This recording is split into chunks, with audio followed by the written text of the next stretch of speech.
Tere kõigile, head vaatajad! Vandenõude analüüs aprill 2026 saade on nüüd siis teie ees. Meil on täna tavapärane seltskond, kohal on tehnokraat Andres Saukas,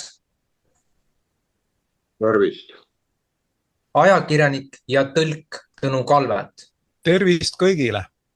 ja veebiraadio saatejuht ja eestis.com toimetaja Maarjo Maripuu. Tere kõigile! Saadet juhin mina, eestis.com portaali peatoimetaja Mihkel Johannes Paimla.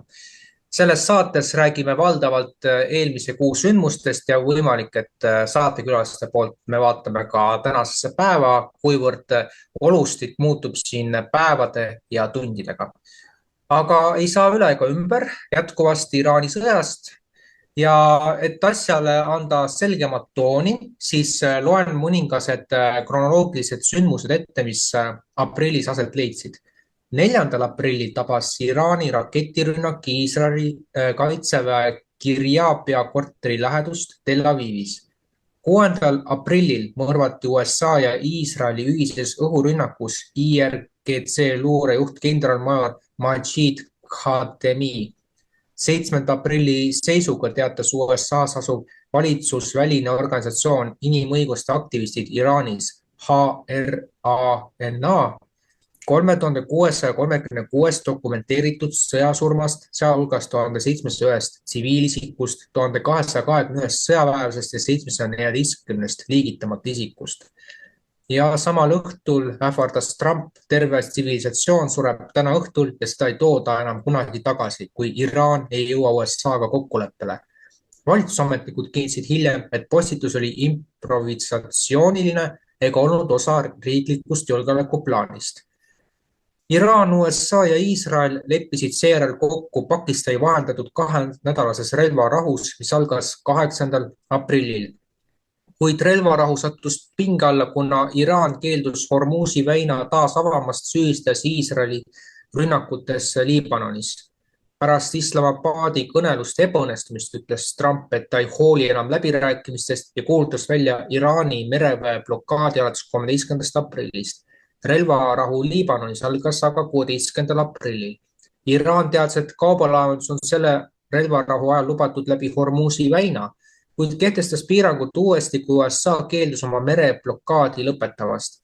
USA merevägi hõivas Iraani kaubalaeva, mida Iraan nimetas vaherahu rikkumiseks ja Trump käskis USA mereväel hävitada kõik väina miine paigutavad Iraani paadid. Trump on vaherahu määramata ajaks pikendanud samas ja praegu kehtib topeltblokaad, kus USA merevägi blokeerib Iraani ja Iraan Pärsia lahte. See oli siis aprilli lõpu seisuga. Praeguseks me teame, et USA on saanud tõsise tagasilöögi Saudi Araabia poolt, ehk teisisõnu Saudi Araabiale on teatud meetmete USA osas muutunud vastuvõetamatuteks, mis tähendab, et see ühise rinde loomine Araabia riikide ja USA koostöös on juba läbi kukkunud. Ja nüüd tulles lennunduse perspektiivide juurde, siis praegu me räägime siin juba vähemalt 33 000 ärajäänud lennust ülemaailmselt ja ennekõike puudutavad ärajäänud lennud Lufthansat ja selle alllende, aga arvata on, et suvel tuleb päris palju neid katkestusi ette.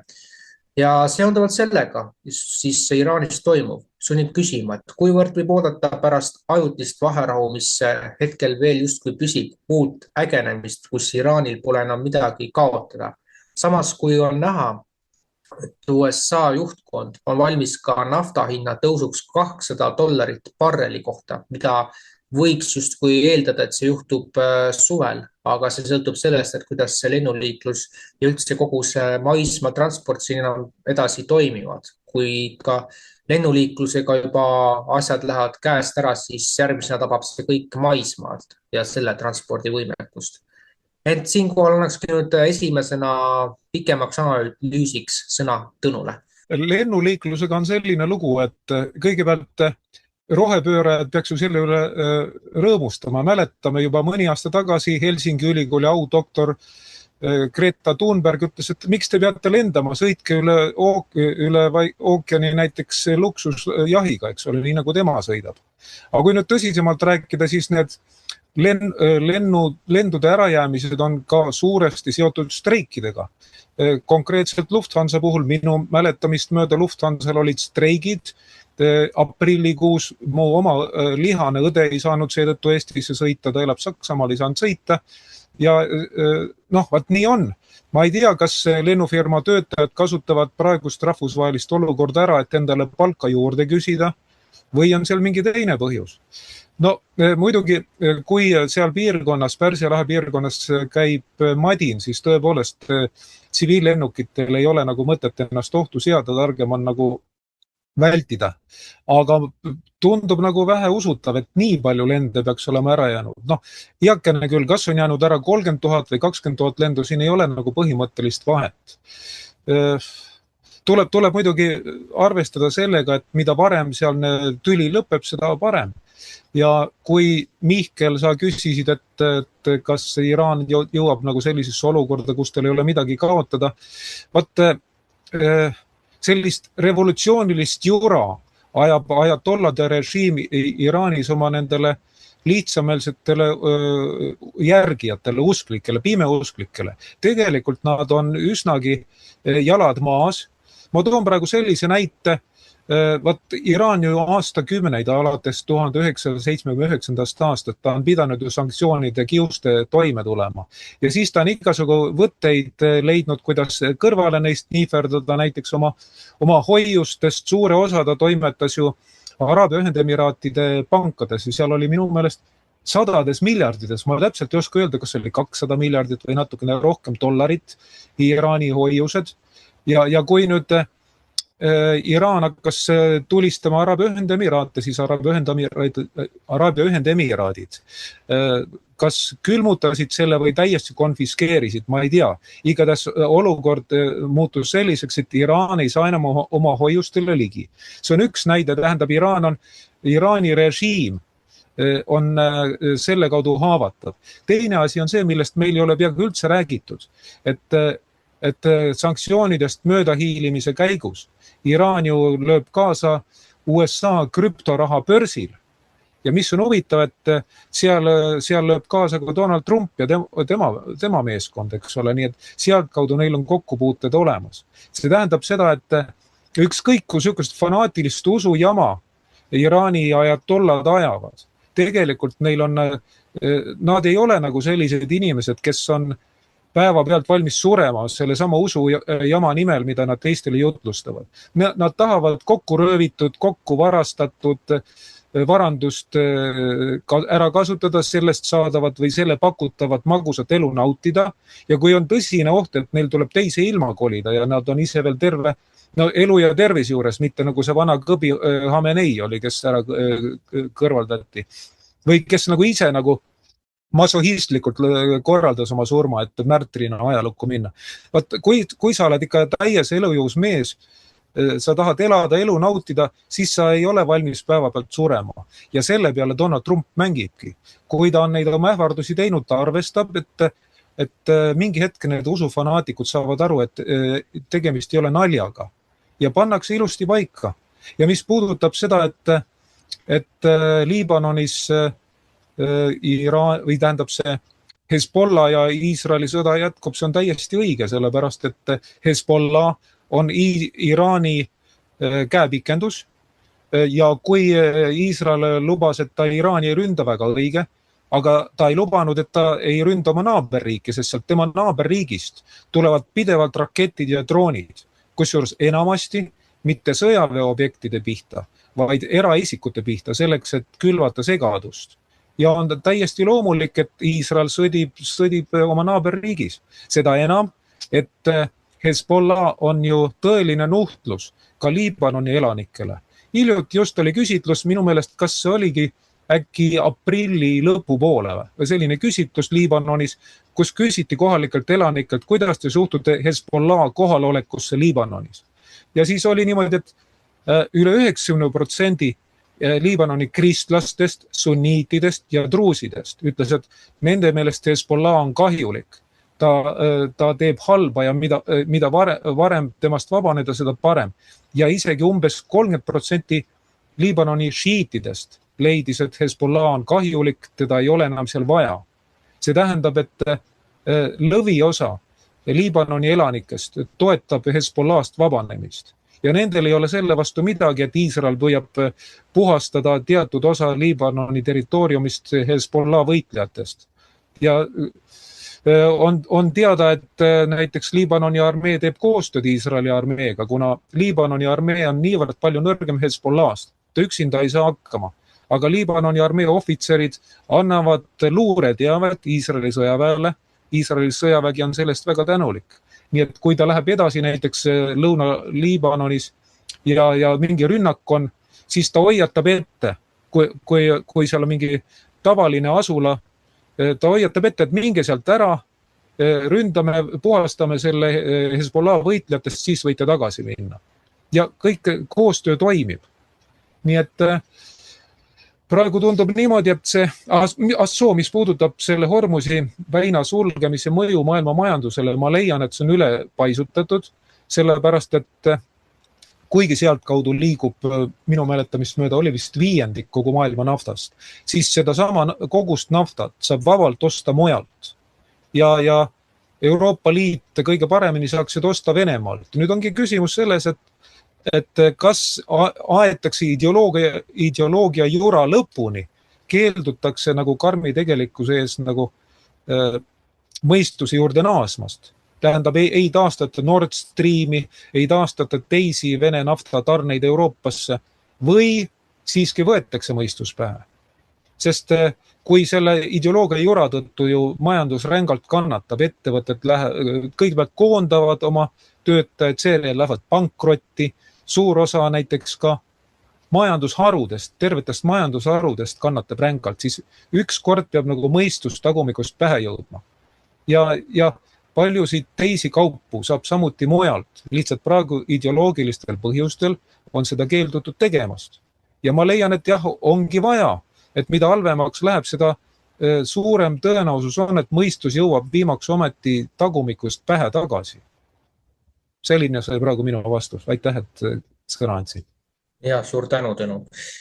Mis puudutab seda Iisraeli-Liibanoni teemat, siis me ei vaidle siin vastu, et Hezbollah on üks suurimaid terrorirühmitusi, aga teadupärast omad sidemed terrorirühmitustel on selle samuse Mossadiga, nii et siin nagu mingisugused jooned nagu jooksevad läbi. Ja üks asi, mis selle praeguse olukorra suhtes tekitab vastumeelsust, on see, et Iisraeli poolsestes rünnakutes, et olgu või läbinisti põhjendatud, saavad ikkagi surma lapsed ja meditsiinitöötajad, et see on nagu selline kahe otsaga küsimus, aga vastab tõele ka see, mis puudutab Iraani, et 1/5 energiakandjatest tuleb Hormuzi väinast, aga arvestame ka sellega, et piirkonnas on mitmed tehased tänu Iraani rünnakutele sodiks lastud ja nende taastamine võtab kuude viisi aega. Seda ei saa hetkega taastada, isegi USA ei ole võimeline seda tegema. Ja kui Ukraina Euroopa Liidu mahitusel Venemaa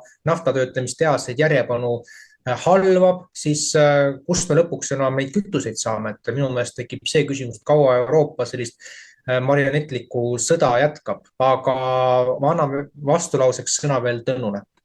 Ma otseselt ei tahagi sulle vastu väita, põhimõtteliselt on seal õigus. Lisan vaid paar asja. Esiteks, et Hezbollah teadlikult kasutab tsiviilelanike inimkilbina. Täpselt sama nippi kasutas Gaza sektoris Hamas. Ja muidugi on õigus, et luureteenistusel on kontaktid terroriorganisatsioonidega. See on täiesti loomulik, sest niimoodi on võimalik ära hoida veelgi nagu suuremaid jamasid. Ja mingid mängureeglid siiski peavad olema. Nagu teame, külma sõja ajal näiteks Viin oli selline koht, kus kohtusid mõlema vaenuliku leeri luureteenistused, kui oli vaja midagi korda ajada. Teine asi, mis mul jäi ütlemata, on see Pärsia lahe riikide suhtumine USA-sse. Olukord on selline, et neil ei ole võimalik väga valida, väga pirtsutada, sest sõjaliselt nad on täiesti sõltuvad USA-st. Nad ei saa isegi Suurbritanniale või Prantsusmaale toetuda, kuna Suurbritannia ja Prantsusmaa laevastik on niivõrd nõrk võrreldes USA laevastikuga ja üldse ka ülejäänud väeliikides. Ja ainukene, kes suudab Pärsia lahe riike Iraani vastu kaitsta, ongi Ameerika Ühendriikide sõjavägi. Nii et kui Saudi Araabia mingi hetk mängib nagu solvunud, siis see läheb tal väga varsti üle. Praegune sõda seal piirkonnas on näidanud, et nad ei saa sõjaliselt Iraanile vastu. Ka koos ei saa, rääkimata eraldi ei saa vastu. Ja Araabia Ühendemiraadid on teatud määral erand, sest nendel on ka Iisraeli sõjandusasjatundjate hinnangul on vägagi korralik, vägagi arvestatav lennuvägi. Täitsa asjatundlik ja ütleme hea masinapargiga, aga sellest üksi ei piisa.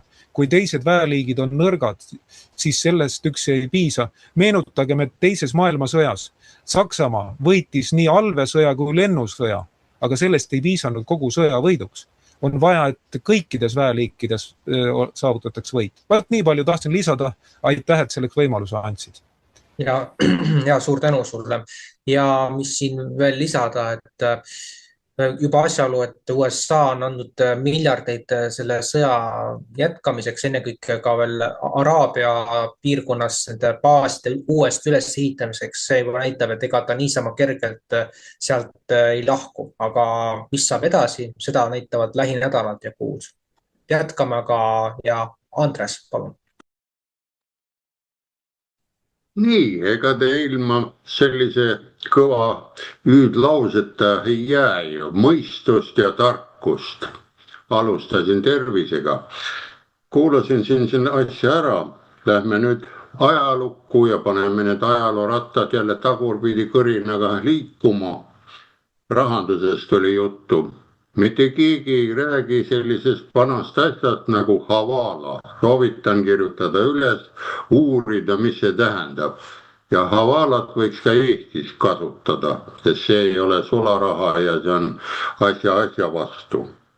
Nii, teine pool siis, kuna siin oli juttu ka, et aidatakse ja niimoodi, oli Süüria legitiimne valitsus. Läksime natuke tagasi, lammutasime Süüria ära. Majandus. Nord Streamiga, nii nagu on, vaiksed sosinad juba käivad, et juba liigutatakse ja nuusutatakse selle juures. Nord Stream 2 on ju terve täielikult. Ja kui tehnokraadi saadet, sealt varsti koordub välja selline asi. See on nüüd see pool. Nii, lennuliikluse poolt on asi kõik õige. Ja mida nüüd tehakse, kui mõtlete tehnokraatlikult, ma ei hakka midagi maha suruma, mõttemall peab laienema. Sirkli võtame ühed piilt, teistpidi peab ju seda tihedat lennuliiklust vähendama. Samaga tihedat laevaliiklust vähendada, sest muidu, nii nagu Tõnu ütles, kahelt istmiku poolküralt on vaja üles saada need mõtted, siis ainult niimoodi saame, kui inimene hakkab ise mõtlema, sest me räägime ka Eesti, võtame sisse siin suveräänsus, me peame ise enda eest hakkama mõtlema, mis meile kasulik on. Ja need ongi nüüd need samad, kui need Araabia riigid on ilma sõjaväeta, ilma millegita, nad elavad nagu kuningakassid, igasugused palmisaared ja nendel nad ei tohi kõrbesse minna, neil nafta on kohe seal liiva all. See on tegelikult võimalik ka ökokatastroof välja tuua, nii et nad ise teavad, nad ei pommita nii väga ja need iraanlased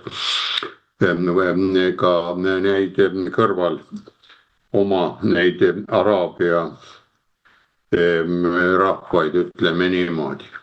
Ja kogu selle kaardi või selle malemängu teema ongi rohepööre lõpetada ja lõpetada niimoodi, et ise hakkavad lõpetama. Ja põhiline, mis praegult on, ma olen seda ka arvanud ja pakkunud teile välja Alaskal eelmine august, kui olid Trump ja Putin olid koos punasel ära, vaadake see saade pisikene, kuidas nad kohtuvad, seda nad näitavad, kuidas läheb teine vaenlane, pisem vaenlane läheb suurema vaenlasega ühte kuulikindlasse autosse, suhtlevad, enne kui üldse kuhugile laiali lähevad, kuhugile kohale sõidavad, kuhugile suuremasse paleesse.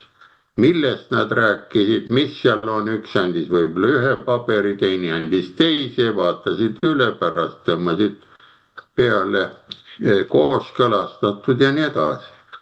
ja vot sellega saabki ära, sest kui inimesi pidurdada praegult ongi, mis see Euroopa on ju. Euroopaga tehakse mida praegu? Ta ei saa arugi, et tehakse uut seda Rooma impeeriumi lagundamist. On nii terve see ilus suur välja ehitatud keskaegne Rooma või on ta veel vanemaaegne see Euroopa, kõik need kirikud ja kõik, ja tuuakse barbarid sisse. Ennem barbarid nagu tulid sisse, aga nüüd ei ole. Ja kuna nad tahavad kogu aeg hirmutada ja tuua ja meil siin kogu aeg droonidega ühelt poolt, teiselt poolt pilduda, see on vaja ära lõpetada. Ja käsuga proovige ükskõik, te ei lõpeta ära. Ütleme kõige lihtsama näite, kui teil on kõht lahti, proovige see ära lõpetada. See kõhukinnisus või midagi. Ei õnnestu, see võtab aega ja selleks pead ravimid, sõnu ja tegema trenni. Ja siin peamegi nüüd vaatama, see asi lõpeb ära ja ta lõpeb sügiseks kindla peale ära, sest kõikidel on, kütusemahutid on peaaegu tühjad Euroopas. Ja kui ei tule seda, siis talve vastu ei võta. Ja enamus on ju kõik nende soojuspumpade, tuulikute, värkidega, nendega ei ole mitte midagi teha. No see olekski selle, ütleme minul see ära, et vaadake, raha liigub ikka Havala kaudu rohkem, kui me aru saame. Me võime nimetada tänapäeva Havalat ka krüptorahaks ja nii edasi. Tal ei ole seda summat, aga mingid paroolid ja kõik need liiguvad. Nii et kirjutage üles Havala, uurige, see on vajalik. See on 10 punkti, mida saab mööda minna ja 10 punktiga, kuidas see toimib. Nii minu poolt kõik. Ja suur tänu sulle, Andres. Loomulikult olen sellega nõus, et see rohepööre on ennast ideoloogiliselt täiesti ära ammendanud, aga teatud Euroopa eliit ei saa sellest ikka veel aru ja Eestis on ka sellised kilplased, me võib-olla järgmises saates räägime, et millised riskid kaasnevad planeeritava vesiniktehasega, mida Pärnumaale teha tahetakse. Aga siin ilmselt, kui juba lennuliiklust veel ka juttu tuli, siis arvatavasti juuniks on juba Euroopaga asi põhimõtteliselt ühel pool, et kes veel tahavad tagasi tulla Euroopasse, siis maikuu on veel selleks enam-vähem soodne. Et nagu öeldi, kütusemahutid on peaaegu tühjad. Ja nüüd jätkame Maarjo. Aitäh! No ütleme nii, et mina ei hakka siin lahkama seda, kas Iraan on halb või hea. Seda saab meie vaataja ise interneti ja YouTube'i vahendusel vaadata. Seda lahkavad väga paljud podcastid, et mis siis toimub. Aga üks on kindel, Hormuzi väin, see blokaad ei ole täielik blokaad, ehk siis sealt lastakse, Iraan laseb läbi ainult endale sõbralike riikide laevad, aga enda vaenulikud laevad ta hoiab kinni ja kes edasi läheb, need siis ilmselgelt pauga kirja saavad. Aga kui nüüd vaadata seda kogu seda sündmuste jada, siis Eesti vaatevinklis, siis tegelikult Baltikumi jaoks kujuneb asi väga nutuseks, sest me oleme geopoliitiliselt ja geograafiliselt oleme väga viletsas kohas. Ehk siis me oleme kogu aeg hoiame hinge, et me ei langeks blokaadi ja mina ütlekski seda, et kogu see jama, mis käib, ongi blokaadiks ettevalmistumine, et see käib täistuuridel. Võetakse ära lennuliiklus, siis nii-öelda kütus aetakse kõrgeks ja kui nüüd peakski minema mingiks korralikuks kriisiks ja Suwalki koridor ka meil ära lõigatakse, siis meie Euroopas, Baltikum, olemegi ainukesed riigid, kelle territooriumil hakkavad majanduskriisi ja blokaadi tõttu inimesed surema. Mujal Euroopas seda ei juhtu, sest mujal Euroopa riigid ei ole niisuguses blokaadi seisundis, nagu on Eesti, Läti, Leedu. Ehk siis meie valitsused ja nad praegu peaks niimoodi ette valmistuma, et see on päris karm. Aga eks seda näitab aeg ja kui see asi reaalselt peaks ka juhtumeks, siis reaalsus näitab kätte. On siis valmistatud rahvast ja riiki ette korralikuks kriisiks või mitte? Aitäh! Ja aitäh sulle, Maarjo. ja selles osas me peame nüüd omal siin kõik üles tunnistama, et praegusel ajal need nõndanimetatud eliitlased, nad ei puhu sisse ainult ühte kriisi, et varasemalt oli see, et nad ei suutnud kahte kriisi korraga manageerida. Nüüd tuleb välja, et kui mingisuguseks nõndanimetatud pandeemiaks keevitatakse, et nüüd lähiajal on tulemas järjekordne WHO terviseassamblee, siis on ju täiesti ilmne, et selle käigus me räägime, et tulemas on uus mingisugune skeemteemia, mille alusel siis piisaks näiteks, kui ministeerium muudab oma seadusandlust ja siis ministri enda määrusega muudetakse ära haiguste loetelu ja siis sunnitakse veel lausa süsti tegema. Et ma arvan, et see perspektiiv võib ees oodata Soomet, aga ka mitmeid teisi arenenud globalistlikke riike. Aga ma annan veel siin vastulaussõna Tõnule. Mul puudub vähimgi soov sulle vastulause esitada, lihtsalt soovisin täiendada ühe väga olulise küsimusega. See seostub natukene ka rohepöördega, sest rohepöörde all antifaad läksid eriti nahaalseks. Antifaadeks nimetame siis vasakäärmuslasi, kes meenutavad oma mõttelaadilt ja käitumiselt usuhulle. Ja miks ma selle teema mängu tõin? Sellepärast, et selle sama kuu jooksul, mida me praegu vaatleme, tähendab 2026. aasta aprilli jooksul tuli selline teade kuu keskpaiku, et Saksamaal on suurimaks ohuks vasakäärmuslased, mitte paremäärmuslased, nagu meil on aastaid või vaata, et aastakümneid räägitud. Ja 2025. aastal kasvas nende vasakäärmuslaste sooritatud kuritegude arv võrreldes eelnenud aastaga kokku 35%, aga vägivalla kuritegude arv kasvas 43% ja jutt, see kogu kuritegude arv minu meelest oli 13 500. Ja siis toodi seal uudises veel sellised arvud, et kokku on Saksamaa julgeolekuteenistuse hinnangul riigis umbes 40 000 vasakäärmuslast aktiivset ja sellest 40 000-st umbes 10 000 on vägivaldne. Tähendab, ei kõhkle suvalisel hetkel vägivalda kasutamast. Ja selles samas uudises, kus ma seda lugesin, oli juttu ka sellest, et näiteks Tšehhis Pardubitses hiljuti, kas oligi aprillis või oli veidi varem, oli ju rünnak relvatehase vastu ja selle panid ka toime vasakäärmuslased. Seega on tegemist üle-euroopalise taudiga ja just nende vastu tulebki võidelda ja nüüd, kui tasapisi ka Saksamaa ministrid hakkavad tunnistama seda tõde, mida paljud juba niigi teavad, siis see näitab, et olukord on läinud tõesti väga tõsiseks. Ja nüüd mõelgem natukene, et mida hakkavad need vasakäärmuslased pihta siis, kui rohepööre kuulutatakse lõppenuks. Siis nad peavad endale uue vaenlase leidma ja kes see vaenlane siis on? Selle küsimus jätan praegu õhku rippuma, las meie saate vaatajad mõtlevad sellele ise kaasa. Nii palju praeguseks siis minult. Ja Maarja.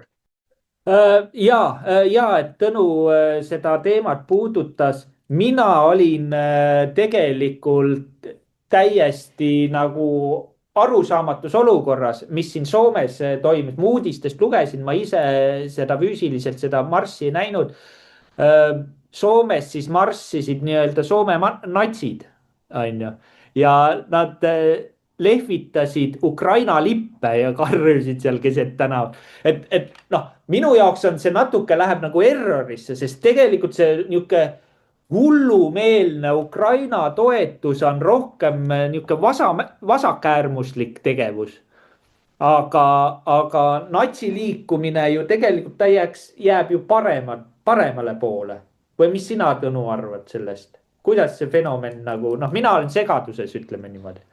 Su loogika on täiesti õige, aga vaata, nende hulgas, keda nimetatakse natsideks, ütleme, need on lihtsalt sellised käremeelsemad rahvuslased. Nende hulgas on haritumaid inimesi ja on vähem harituid inimesi. Ja haritum inimene saab aru, et selle Ukraina praeguse režiimi taga on ultraglobalistid. Ja see režiim on nagu puuk või vähkkasvaja Euroopa ihul. Imeb raha, imeb muid vahendeid, aga lisaks sellele on ka sellised lihtsameelsemad rahvuslased. Ütleme, nende süda on õiges kohas, aga mõistust ja teadmisi napib. ja nemad loomulikult siis lehvitavad Ukraina lippe. Ma tunnen selliseid rahvuslasi ka eestlaste hulgas. Nad iseenesest on toredad inimesed, aga kuna teadmisi napib, siis nad lülitavad välja oma kaine mõtlemise. Ja ma usun, et need Soome käremeelsed rahvuslased, keda sina nägid rongkäigus Ukraina lippe lehvitama, on samasugused. Et süda on õige koha peal, aga mõistust napib, tähendab pea on nagu tühjavõitu. See on minu seletus. Ja, tänan selle sisuka mõttetera eest seoses selle soomlaste kummalise olukorraga. Ja mis siin siis lõpetuseks öelda, et ühiskond elab praegu väga permanentses ajastus, et siin, mis puudutab seda Saksamaad, siis üks väga oluline asi, mida kindlasti saates vaatajad hiljem näevad, puudutab rohelisi ja seda, kuidas nad tahavad lehmade metaani ära keelustada, aga on suure hurraaga nõus sõjatööstuse laienemisega, et seda siis näete meil saates kindlasti. Aga lähme nüüd järgmise teema juurde ja tegelikult üsnagi skandaalse. Ja see puudutab meie Eesti siseelu. Nimelt riiklik õppekava kui selline on kehtestatud praegusel formaadil aastast 2022. Aga nüüd on tulnud välja ja seda siis, kui nüüd täpsem olla, aprilli alguse kandis oli Riigikogus istung ja selles istungis vastas arupärimisele, mille esitas muuhulgas Varro Vooglaid küsimuse õppekava kohta, kus on sees LGBTQ kõiksugu muud tähendid koos, et küsimus tõstatub sellest, et kui on kristlik õppeasutus, kes ei pea eetiliseks seda õppekavas rakendada inimõpetus ja muud sellised ained, mida koolis õpetatakse, siis mis nende koolidega saab? Ja tuleb välja läbi vihjete muidugi, et kõige radikaalsem variant, mis ees ootamas on tegevusloa ja üldse kogu selle õppeprogrammi täielik keelamine. Selles tähendus, et õppeasutus peab sunniviisiliselt oma tegevuse lõpetama ja mis võib veel halvem tulevikus tunduda reaalselt, et lapsevanemad võivad oma lastest selle tõttu ilma jääda. Kui see pole õuduste ahel, mida Eesti 200 oma haridussüsteemis propageerib, siis kuhu siit veel edasi? Et mida siis nagu selles olukorras teha, aga kuulame nüüd selle videolõi korra, kus räägib enamus aja täis Kristina Kallas ja siis lõpus võtab oma kommentaari kokku Varro Vooglaid. LGBTIQ tegevuskava näol on tegemist teadupärast arengudokumendiga, ehk siis dokumendiga, mis näeb ette tegevusi riiklikul tasandil selleks, et tagada kõikidele inimestele, sõltumata nende sooidentiteedist, soolisest eneseväljendusest, sootunnustest või ka seksuaalsest sättumusest, võrdsed võimalused Eesti ühiskonnaelus osaleda, olla vaba kiusamisest, sallimatusest ja toetada ka nende võimalusi nii haridussüsteemis enda maksimaalset potentsiaali realiseerida, kui ka nende võimalusi ühiskonnaelus olla võrdväärsed liikmed. Tegemist on siis tõesti tegevuskavaga, mis on suunatud sellele, et me Eestis neid inimesi toetaksime ja kasvataksime ka teadlikkust selle koha pealt, kuidas nende inimeste enese tunnetust meie seas ja ka nende vastu sallimatust vähendada. Nüüd teie küsimus seoses sellega, et kas õpilastele ja ka nende vanematele jääb õigus keelduda nendes tundides osalemisest, kus arutatakse LGBTIQ tegevuskava teemasid. Vastus on see, et meil reguleerib õppesüsteemi või hariduses õppimise kohustuse osa reguleerib riiklik õppekava. Riiklikus õppekavas on määratletud kohustuslikud õppeained, mille õpetamine on ette nähtud põhikooli ja gümnaasiumiseaduse alusel. Õppekava tervikuna ei ole mitte kellelegi valikuline. Riiklik õppekava on standard, mitte soovituslik raamistik ja inimõiguste jälgimine on läbi põhimõte. Õppekava tagab, et haridus kujundab kodanikke, kes väärtustavad võrdsust, sallivust ja demokraatlikke hoiakuid. Vanem ega õpilane ei saa valida, millistes õppeainetes või teemades osaletakse ja millistes mitte. Lapsevanemad ja õpilased saavad tutvuda kooli õppekava kooli kodulehe kaudu ja õigusaktid ka reguleerivad kooli koostööd lapsevanematega. Üldhariduskoolides teadupärast toimub meil kõiki kooliastmeid läbiv teadus- ja tõenduspõhine inimeseõpetuse õpetamine, mis ka tasakaalustab meediast tulenevalt sageli kallutatud ja midagi pole öelda. Sotsiaalmeedias aina rohkem levivad ka pornofitseeritud enesemääratluse pilti, mis on väga tõsiseks probleemiks kujunenud, sest inimesed ja noored inimesed on selle väga tugeva mõju all. Uuringud kinnitavad, et ka seksuaalharidus, mida inimeseõpetuse tundides Eestis lastele antakse, peab algama ka võimalikult vara ja nii vanemate kui ka ühiskonna poolt negatiivne hoiak seksuaalteemasid käsitleda on pigem lastele negatiivse mõjuga ja nende arengut takistavaks teguriks. Nüüd küsimus, mis saab kristlikest erakoolidest, millele ei ole LGBTIQ tegevuskava keskmes olev homo- ja transideoloogia usulistel ja muudel ilmavaatelistel põhjustel vastuvõetav.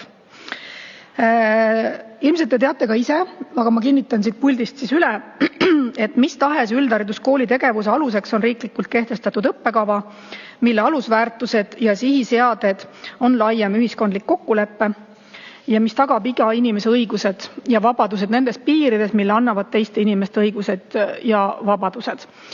Erakooli õpilastele hariduse andmise aluseks peab olema riikliku õppekava alusel koostatud kooli õppekava, mis on koolis õpingute alusdokument.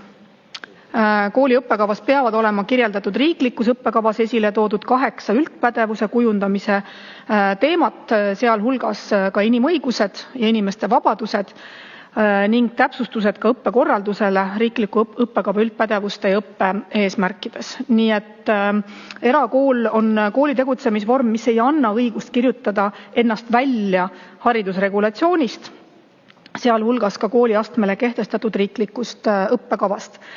Nüüd inimeseõpetuse aine on selline õppeaine, kus, kui te soovite, siis ma võin ka üle korrata, ma olen vist siin puldist ka varem öelnud, et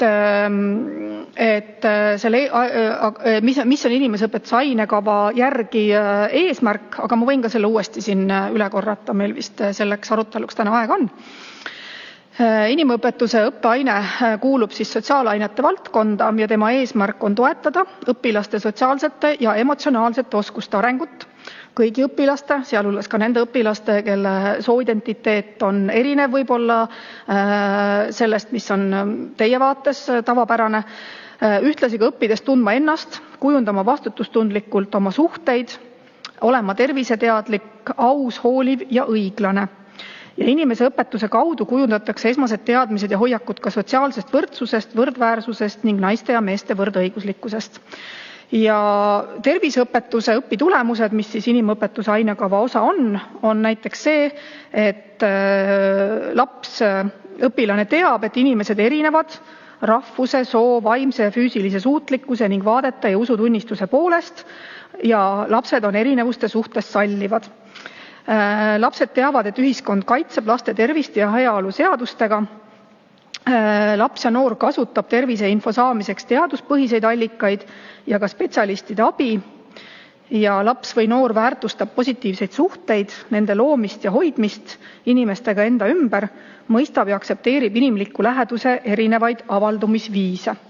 Mõistab ja aktsepteerib seksuaalse arengu individuaalsust, seksuaalse identiteedi erinevaid avaldumisvorme ja seksuaalõigusi, mõistab füüsilisi, vaimse ja sotsiaalse tervise vastastikust seost ja neid mõjutavaid tegureid, mõistab eluviisi, keskkonna ja pärilikkuse mõju tervisele ning tervisliku eluviisi ja turvalise käitumise tähtsust igapäevaelus ja väärtustab partnerite vastutustundlikku käitumist seksuaalsuhetes, oskab leida infot seksuaaltervist puudutavate küsimuste kohta. Nii et inimeseõpetuse peamine eesmärk on suunatud õpilaste positiivse mõtlemise arendamisele oma arengu ja toimetuleku võimaluste üle ja sealhulgas muidugi ka toetades õpilaste isikupära ja isiklike seisukohtade austamist, ka teiste inimeste isiklike seisukohtade austamist, sealhulgas ka inimeste usuvabadusest tulenevalt seisukohtade austamist. Nii et koolikeskkonnas on oluline, et nende arutelude juures tekiks ka olukord, kus mitte keegi, kaasa arvatud ka see inimene, kes on LGBTIQ seltskonda ennast identifitseerinud või see inimene, kelle jaoks on tema usk oluline, ei tunneks ennast kammitsetud olukorras, kus ta ei saaks arendada välja selles koolikeskkonnas positiivseid suhteid oma koolikaaslastega. Et kui mingil hetkel hakkabki siis asi jõudma sinnamaale, et teilt hakatakse vanemlik õigus ära võtma, kui te ei ole nõus oma religioossetest ja moraalsetest tõekspidamistest lahti ütlema ja kui hakataksegi siis neid koole, mille asutamisest te olete ise kaasa löönud, päriselt kinni panema või neilt siis esimese sammuna riiklikku rahastust ära võtma. Et see kõik on ettenähtav, minister on täna meile selgelt öelnud, et see kõik tuleb, kui selle ideoloogilise programmi elluviimine jätkub. Ja tegelikult tuleks valmistuda tõsiseks võitluseks selle valitsuse ja mis seal salata, ka selle valitsuse käsutuses olevate riiklike organite vastu selles olukorras, sest et me ei saa lubada seda, et meilt meie vanemlikud õigused võetakse ära ja meie lapsi hakatakse käsitlema justkui mingisuguse riikliku omandina, mida riigil on õigus ideoloogiliselt töödelda, hoolimata sellest, et vanemad ei ole nõus selle ideoloogilise programmiga, mida neile siis peale surutakse. Olukord on väga-väga tõsine ja ma kutsun küll kõiki lapsevanemaid, eriti kristlastest lapsevanemaid ja teisi lapsevanemaid, kellel ei ole kogu see homoideoloogiline programm vastuvõetav, koonduma ja seisma sellele programmile, mida siis Reformierakond ja Eesti 200 ellu viivad vastu. Lähtuvalt sellest videost, mis mõtteid ja tundeid see tekitab ja kuidas me siit nüüd edasi läheme, et alustame Tõnuga? No minu jättis see täiesti rahulikuks. Ma ei saa aru, miks selle pärast ärevusse minnakse. Asi on ju väga lihtne. Kuna tegemist on vaenuliku sammuga, siis tuleb selle sammu astujat käsitleda vaenlasena. Ja sellele on kahte moodi võimalik vastu hakata. Üks on niisugune rahulik, teine on äkiline. Ja rahulik on näiteks see, kui koolid ütlevad, hea küll, me võtame vastu selle ja siis kui see tund on, kus tuleb seda asja õpetada, ütleme seksuaalhälviklust, siis sel ajal räägitakse hoopis millestki muust, sisustatakse millegi muuga, õpetaja paneb kõigile parima hinde ja pärast ütleb aruandes, et näed, kõik olid väga hästi selgeks õppinud ja teavad seda hästi. Koolijuhtkond ütleb ka. Ei hakata raamatuid põletama, lihtsalt öeldakse, et näed, me õppisime selle selgeks. Ja samas, kui pärast eksamil selgub, et ei tunta seda, ega sellepärast siis kool lõpetamata ei jää. Me teame, et kooli lastakse lõpetada ka siis, kui sa 100% võib-olla oskad ainult 1-2%. Nii et see on nagu selline rahulik võitlusviis. Ma arvan, et puudub igasugune vajadus mingi allkirja kogumiseks või meeleavalduste korraldamiseks või niisuguste deklaratsioonide tegemiseks, sest neid oleks mõtet teha siis, kui oleks lootust vastaspool veenda. Aga meil ei ole seda lootust, sest vastaspool käitub sellepärast nii, nagu ta käitub, et ta on täiesti kindel, et tal on kõva seljatagune. Enamus nendest inimestest, kes meile LGBT ideoloogiat peale suruvad, nad ise on heteroseksuaalid. Ja nad võib-olla oma sisemuses saavad aru, et see on vale, aga neid see ei huvita, sest nende karjääri huvides, nende palga huvides, nad teevad seda. Ja see tähendab, et asjata on loota neid ümber veenda mingisuguse ükskõik kui ilusti põhjendatud jutuga. Nad võib-olla sisimas saavad aru, aga nad ei tee sellest välja, nad ei muuda oma käitumist, sest kui inimene sisimas tunneb, et tal on kindel seljatagune, ta võib karistamatult tegutseda või teha, ütleme, talle antud nagu raamides kõike, sest teda alati kaitstakse, teda päästetakse raskest olukorrast välja, siis ta nii käitubki. Väga vähesed on, kes leiavad endas sisemise julguse, öelda, et ei, see ei sobi mulle, ma astun mängust välja või ma ei tee seda mängu kaasa. No, Andres Saukas on meenutanud seda, et kui oli nõukogudeaegne vastupanu liikumine, siis seal olid ka sellised vastupanu liikujad, keda nimetati linnavendadeks. Ja kui Mart Laar kirjutas oma esimese raamatu Metsavendlusest, siis seal olid nad olemas eraldi peatükina. Pärast, kui oli uus trükk, siis võeti välja. No, linnavennad on need, kes nad otseselt ei sõdi, aga nad vastupanu liikujatele annavad materjali. Vajadusel, kui tegemist on näiteks ametnikega, siis nad pidurdavad loomuvastaseid asju, leiavad igasugu seaduslikke pidurdamisvõtteid. Nii et jah, see on nagu üks pool ja teine pool on siis äkiline võitlus. midagi ei ole teha, sellepärast et kui lapsevanem on veendunud, et selline õpetus sandistab tema last vaimselt, seab ohtu tema nagu edasise toimetuleku, siis vanemal on täielik õigus astuda oma lapse kaitseks välja ja teha ka midagi väga äkilist. Tingimusel, et see on täppislöök, mitte nii, et süütud inimesed saavad kannatada. Selleks saateks valmistudes ma lugesin üht väga tuntud teost. Selle on kirjutanud 20. sajandi üks tuntumaid eurooplasi, panneurooplasi, tänapäeva mõistes lausa globaliste, Graf Coudenhove-Kalergi. Ja mina mäletan, kui see tema raamat Totaalne riik, totaalne inimene ilmus 1988. aastal teist korda eestikeelses tõlkes. Mulle jättis see väga sügava mulje. See ilmus veel Nõukogude võimu lõpuaastatel, 3 aastat enne Nõukogude Liidu kukkumist.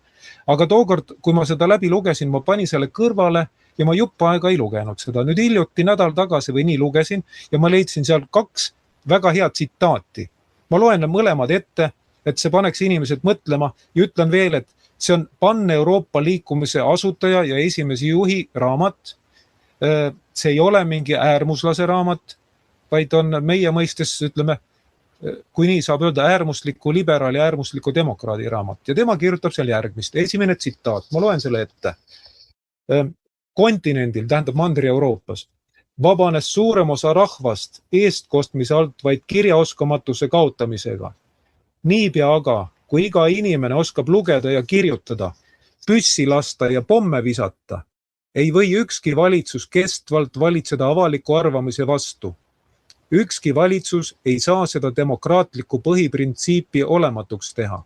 See on esimese tsitaadi lõpp. Ja nüüd loen teise tsitaadi. Edasi on demokraatial veel see paremus, et ta igale rahulolematule kodanikule annab võimaluse väljendada oma opositsiooni mitte pommi, vaid valimissedeli kaudu. Tsitaadi lõpp. Ja nagu teame, tänapäeva Eestis ei lasta enam inimestel valimissedeli kaudu oma rahulolematust väljendada, vaid on leiutatud sellest ülesõitmiseks e-valimised. See tähendab, et kui inimeselt on võetud ära võimalus vägivallatult väljendada oma rahulolematust, siis ta teeb seda teistmoodi.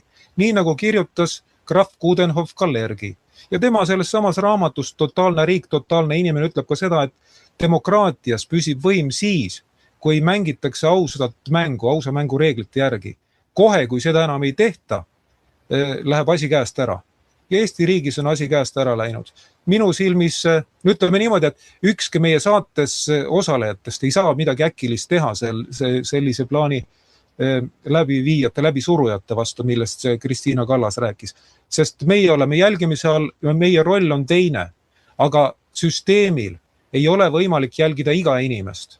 Ta ei tea, kes on see üksik võitleja, kellel mingil hetkel läheb peas lambike põlema, ta ütleb, aitab, mina oma last ei lase sandistada vaimselt. Võtan midagi ette. Ja ütleme, meesterahvastel ei sobi nagu Kristiina Kallast hakata kuidagi survestama ühtepidi teistpidi. Minu silmist on ka ilus naisterahvas, valitsuse ainukene asjatundlik minister praegu. Kõik teised on asjatundmatud. Tema on väga asjatundlik, väga sobiv oma ametis. Ta teab, mida ta teeb ja miks ta teeb. Ja seda suurem on tema tekitatav kahju. Nii et meesterahvad vast ei tee tema vastu midagi, aga mingil emal, lapsevanemana on täielik õigus sekkuda, kas või äkiliselt. Sest ükskord loomuvastasuse peale surumine peab lõppema. Praeguseks minult kõik. Ja, suur tänu sulle, Tõnu. On täiesti selge, jah, et meestel ei ole nagu siin suurt midagi vastu öelda selles, et naisterahvas on minister. Aga me räägime siin sellest, et selle ideoloogiaga ühel hetkel jõuab olukord sinna, kus emad peavad ühiselt hakkama võitlema oma laste tuleviku nimel. Ja siin sa tõid väga hästi välja, et on võimalik rahumeelne meetod, nagu see samune, et oled tunnis ja siis saate kõik head hinded, et oled lihtsalt kohal olnud või siis äkilisem reaktsioon, et siis massiline inimeste kohaltulek näiteks protestima või mis iganes. Aga igal juhul on üks selge. Ilma rahva ärkamiseta me ei muuda siin mitte midagi. See on selge. Jätkame aga ja Andres. siin oli juttu jälle, millest ma olen rääkinud, on olemas suuline noomitus ja füüsiline noomitus. Ja kuulsite, siin oli sõna sees, see on inimõpetuse aine. Ja see sisaldab inimõigusi. Nii et tuleb välja, inimõiguste alla kuulub ka see füüsiline noomitus.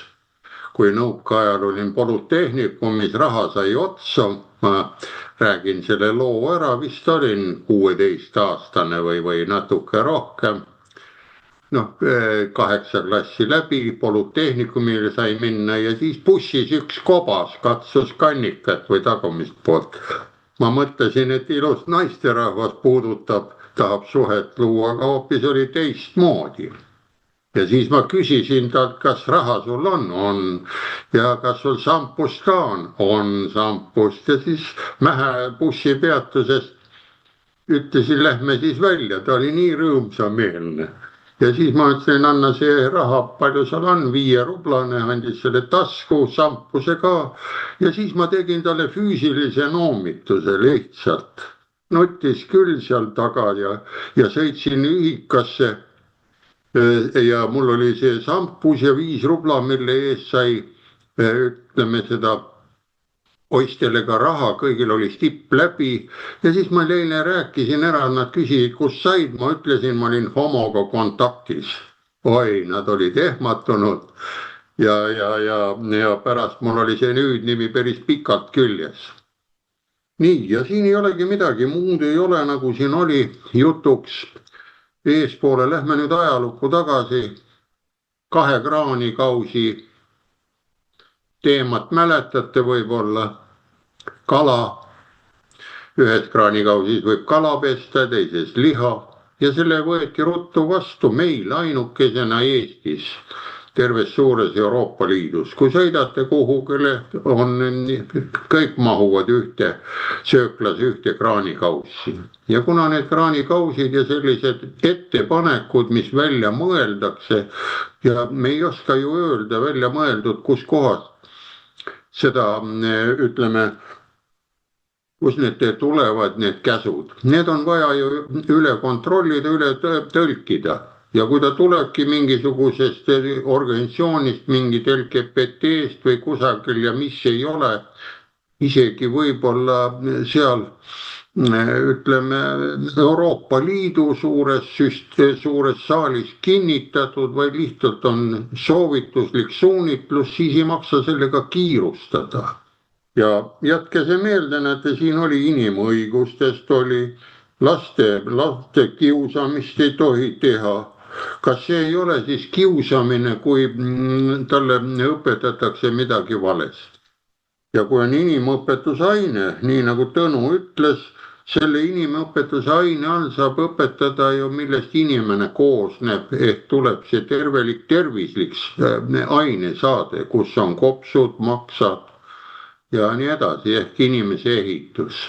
Ja kus on see õige aju poolkerad ja kus on need valed poolkerad, need tuleb ju lastele selgeks teha. Muidu ta arvabki, et kui ma laiapõhjaliselt istun, siis see ongi mu kogu istumisvariant. Nii et selline soovitus inimestele. Siin ei ole öeldud sellist asja, oma inimõigusi te peate kuidagi kaitsma ja on olemas suuline noomitus ja on olemas füüsiline noomitus. Ise võite arvata, mida see tähendab. Minu poolt kõik. Ja, aitäh sulle, Andres.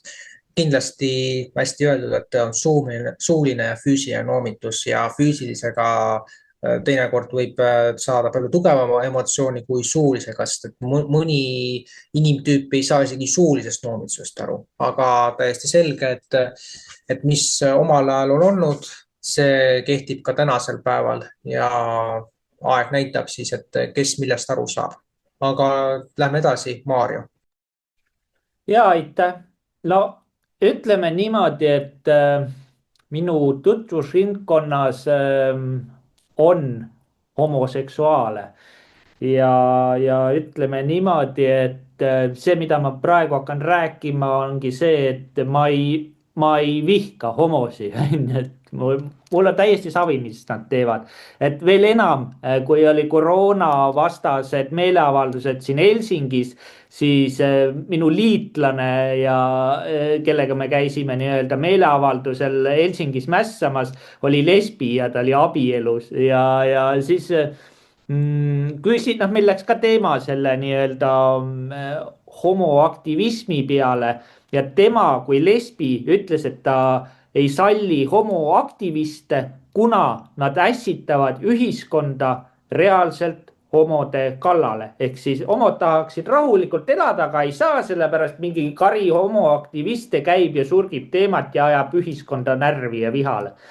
Et see on ulme ja nüüd, kui kuulata seda Kristina Kallast, mina oma ühiskonnas nii-öelda oma tuttavate ringkonnas, mul on siin Messengeri grupp on ja siis, kui ma Markus Järvi saadet sellel teemal kuulasin, mina olen Markus Järviga ühte meelt ja ütlesin siis oma tuttavatele, et davai, et nüüd oleks nagu aeg oma laste ees seista, et neist ei voolitaks koolides homoseksualiste.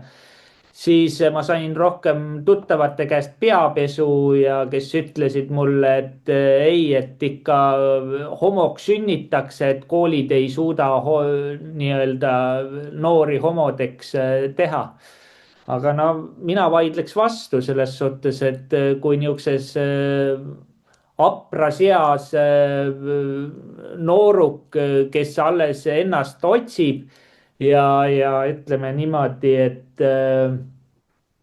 hakkab praktiseerima, et mis talle sobib, siis kool annab nii-öelda ühe suuna kätte, et praktiseerime siis homoseksuaalsust ka, et kui 90-ndatel meie suitsutaredes Mann ja Mihkel leidsid üksteist võib-olla peale inimese õpetuse tundi, siis täna peale inimese õpetuse tundi võib-olla leiavad Miku ja Maku üksteist ja peale seda ei ole enam mõtet teistel sauna minna, sest seda aisu enam sealt välja ei saa tükk aega.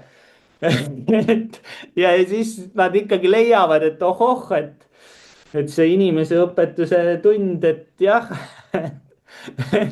et see praktiseerimine, et ohohoo. Et saate ju isegi aru, mis vahe on, et see, mida koolid nagu praegu praktiseerivad, see on inimvaenulikkus. Et milleks on vaja nii-öelda niisuguseid kõrvale kaldeid siis afišeerida. Ilmselgelt see tulebki ideoloogiast ja see ongi inimvaenulik ideoloogia. Aitäh. Ja aitäh, enne kui ma oma nägemuse sellest teemast veel räägin, siis annaks vastulause sõna Tõnule. Seekord ma siiski osaliselt ütlen jah vastulause, sest ma ei saa leppida sellega, et suhtutakse sallivalt praeguses olukorras. Sallivalt võiks suhtuda seksuaalhälviklusse näiteks Indias või Nigeerias või kas või Mehhikos, või Egiptuses näiteks, kus on ülerahvastatus sisuliselt, kus sigitakse nii, et vähe pole. Aga Eestis, kus on vähenev rahvastik, see on mitte lihtsalt ebameeldiv, vaid see on kahjurlik. See on teadlik kahjurlus, kui seda julgustatakse, õigustatakse. Ja meil on räägitud, et kas homosid kiusatakse või lesbisid või kuidas sellega on, aga ei kiusata, aga neid ka ei aidata. Neile ei anta teavet selle kohta, kus nad saavad ennast ravida, kuigi tänapäeval on ka Euroopas kohti, kus neid ravitakse ja on ka põhjus teada. Põhjus on see, et võõraste ainete kehasse tungimise tagajärjel on organismi biokeemia on segi löödud. Tegemist on mürgitusega ja ma olen varem paaris saates maininud, kindluse mõttes mainin veel, on olemas selline aine nagu bisfenool. Kui see satub organismi, olgu kalal või imetajal või inimesel, siis ta muudab isendi oma soo iharaks.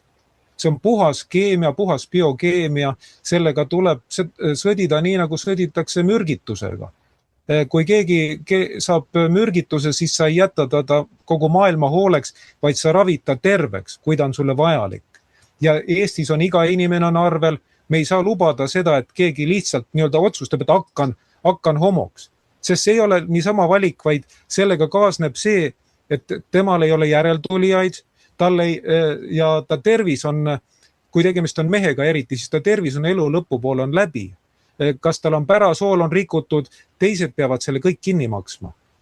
Ja vaat see ei ole selline nagu järeltulijateta olek, et kellelgi on tõesti kaasasündinud mingi terviserikke, ta ei saa lapsi, vaid see on teadlik valik ja seda ei tohi võimendada.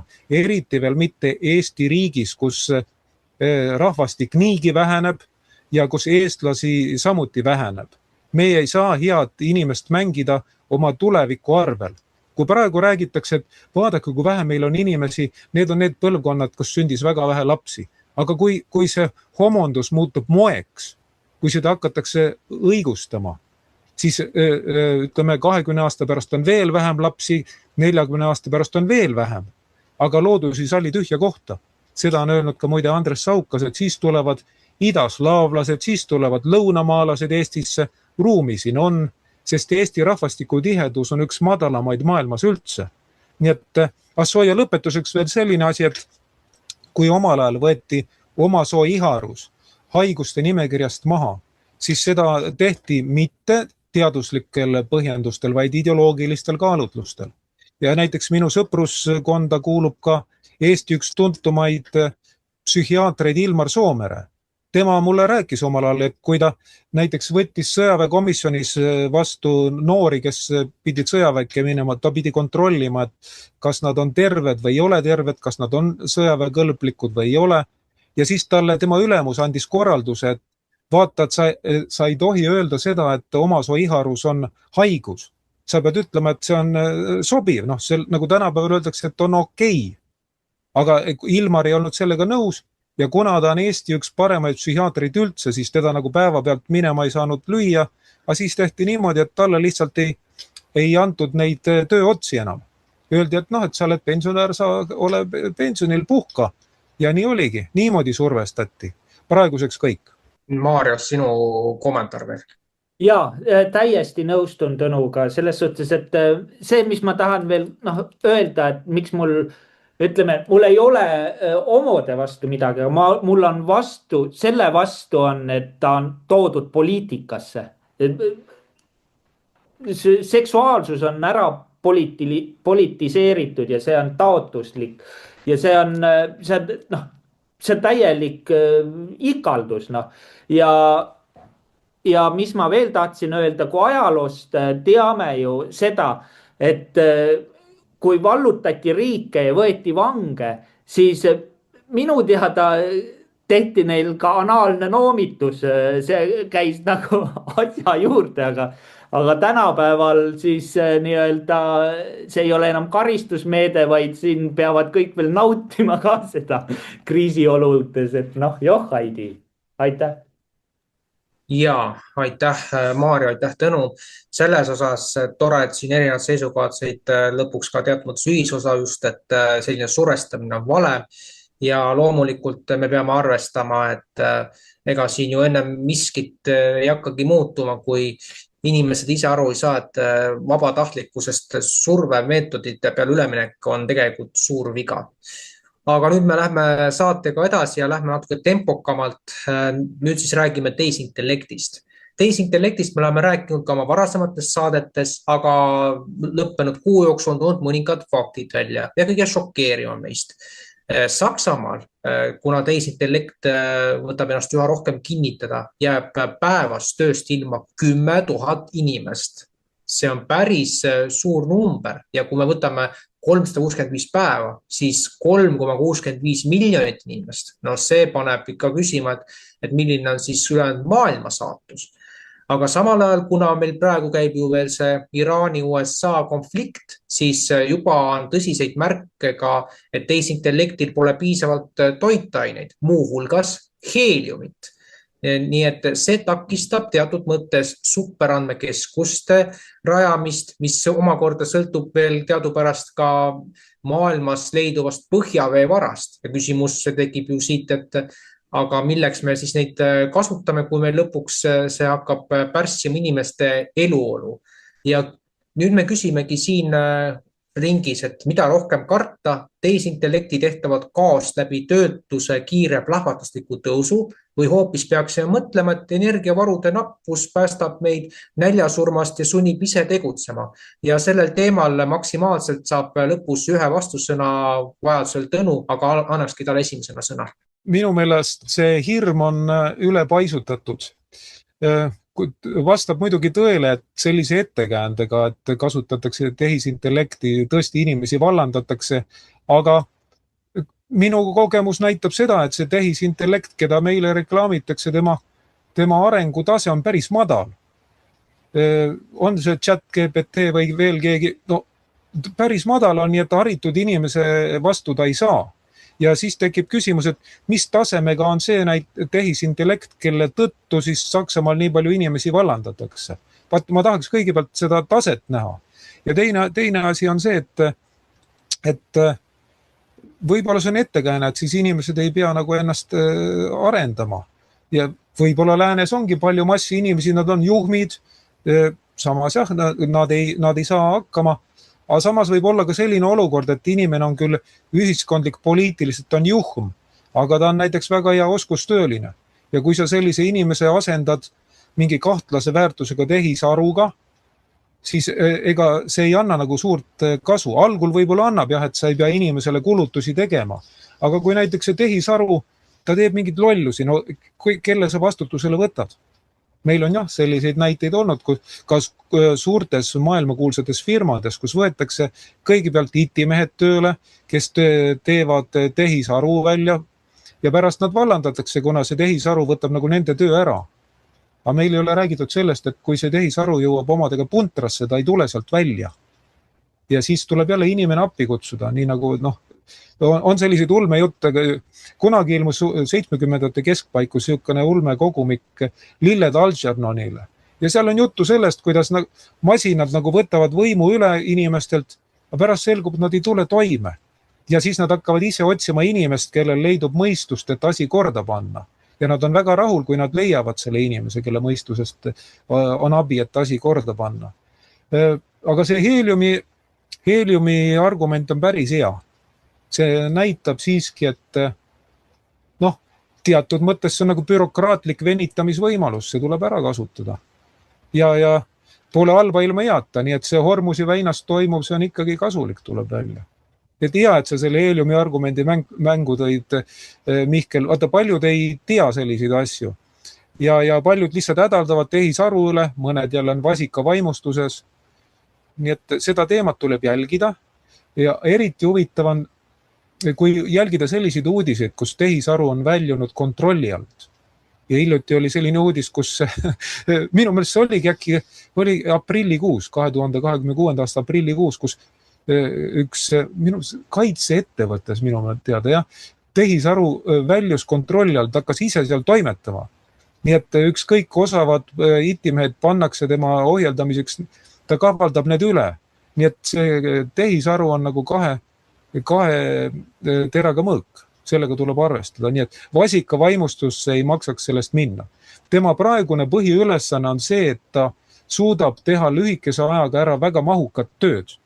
Aga mingisugust nagu vaimset tipptaset temalt oodata on täiesti nagu alusetu. Selline on minu vastus. Suur tänu sulle, Tõnu. Mis veel puudutab et kes Eesti Eest portaali loevad, siis võite panna otsingusse sõna heelium ja sellele ohule, mis tehisaru puudutab, selle on isegi viidanud Euroopa Keskpanga president Christine Lagarde, kes on teadupärast tippvabamüürlane. Aga tehisintellektist veel selline asi, et tehisintellektil on tehtud ka selline programm, mis suudaks inimese pangakontot massiliselt külmutada. Praegu aga see programm on lukus, aga kui kauaks, seda ei tea vist keegi. Et igal kui see valla pääseb, siis see laastab kogu maailma. Et need asjad on juba tegelikult meil prototüüpidena valmis tehtud. Jätkame ka saadet ja Andres. Tehisintellekt. Lähme nüüd aastast 1936.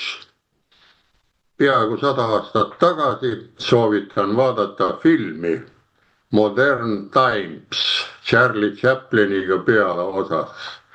Ehk öeldakse modernne aeg, kirjutage sisse, tehisintellekti YouTube'is on näha tummfilm ja vahepeal.